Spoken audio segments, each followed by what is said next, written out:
Champions লিগের final শেষ, trophy জিতলো পিএসজি, যারা আপনারা সবাই জানেন, এমনকি পৃথিবীর সবাই জানে যারা ফুটবল সম্পর্কে সামান্য জ্ঞানটুকু তাদের আছে বা যারা ফুটবলের খবর রাখে।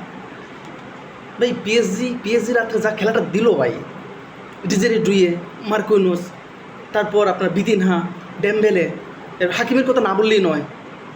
মানে ওরা যে কাভারাস্কেলিয়া যে ও থেকে আসলো, এই নাপোলি থেকে আসলো, সিজনের শুরুতে নাপোলি থেকে আসলো, নাপোলিতে দুর্দান্ত পারফে সিরিয়া জিতলো, এখানে এসে ট্রেবল জিতলো।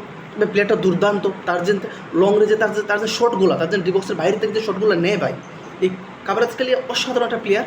আর পাশাপাশি আপনার নেইমারও তো ডুয়ের কথা তো বলতেই হয়।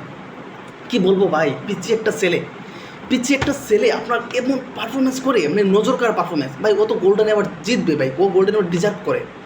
তারপর ধরেন আপনি দেখেন যে ডেম্বেলের ব্যালন ডিওর, আপনি এখন কী বলবেন? আপনি এখন ডেম্বেলের ব্যালন ডিওর আপনি কীভাবে আটকাবেন? আপনি কী বলেন? আপনি এখন বলতে পারেন আপনি নেশনস লিগের কথা বলতে, নেশনস লিগের পারফরমেন্স আসছে। নেশনস লিগ যেহেতু আমাদের এই বছর নেশনস লিগ চলতেছে, নেশনস লিগের পারফরমেন্স ধরতে পারেন। তারপর আপনি ফিফা ওয়ার্ল্ড কাপ ধরতে পারেন। আপনি এমবাপ্পে লালিগাতে আপনার এমবাপ্পে সর্বোচ্চ গোল করেছে এবং সবার চেয়ে বেশি টপ 5 লিগে সবার চেয়ে বেশি গোল এমবাপ্পে। আপনি ধরতে পারেন যদি ফিফা ক্লাব বিশ্বকাপে যদি এমবাপ্পে যদি রিয়াল মাদ্রিদ ট্রফি শিরোপা জিতে, এমবাপ্পে যদি দারুণ পারফরমেন্স করতে পারে, তাহলে এমবাপ্পে আপনার ব্যালন ড'র জিতবে। কিন্তু ভাই আপনি ডেম্বেলের কোন দিক থেকে সরাবেন? আপনি কোন দিক থেকে সরাবেন? ও যে পারফরমেন্স করলো, ও যে ট্রেবল জিতলো এবং দলকে চ্যাম্পিয়ন্স লিগে ফাইনালে আনার আগ মুহূর্ত পর্যন্ত ও যে পারফরমেন্স, আপনি ডিফেন্সে, মিডফিল্ডে, আপনার অ্যাটাকে কোন জায়গায় ছিল না ডেম্বেলে?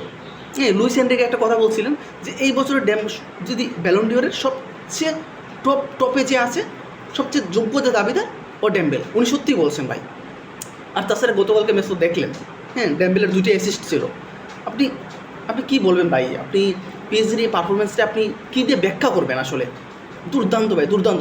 পিএসজির প্রত্যেকটা প্লেয়ারের দলের প্রতি যে ডেডিকেশন, এই ডেডিকেশনটা যদি ব্রাজিলের প্রত্যেকটা প্লেয়ারের প্রতি আসে, এবং আমাদের বিশ্বাস কার্লো আনচেলত্তি যেহেতু ব্রাজিলের কোচ হয়েছেন, উনি প্রত্যেকটা প্লেয়ারকে এমনভাবে রিয়াল মাদ্রিদের মতো, উনি নিজে বলেছেন যে আমরা রিয়াল মাদ্রিদের মতো খেলবো, তবে এই সিজনের মতো নয়, এর আগের সিজনের মতো। হ্যাঁ, তবে রিয়াল মাদ্রিদ ব্রাজিলিয়ান প্লেয়াররা যদি দলের প্রতি ডেডিকেশন দেখাতে পারে এবং ডেডিকেশন নিয়ে খেলে, তাহলে আমরা ব্রাজিলকে নিয়ে আমরা আশা রাখতেই পারি পিএসজির মতো। পিএসজির মতো শুরুতে কে বলছিল পিএসজি এতটুকু আসবে? কে বলছিল? কিন্তু যখন তাদের একের পর এক সাফল্য আসতেছে, তখন এক পর্যায়ে মানুষের বিশ্বাস জাগছে যে না, পিএসজি সেই ক্ষমতা রাখে, পিএসজি জিততে পারবে। পিএসজি দেখাই দিল ভাই, পিএসজি একটা ডিজার্ভ করতো ভাই, পিএসজি একটা ডিজার্ভ করতো।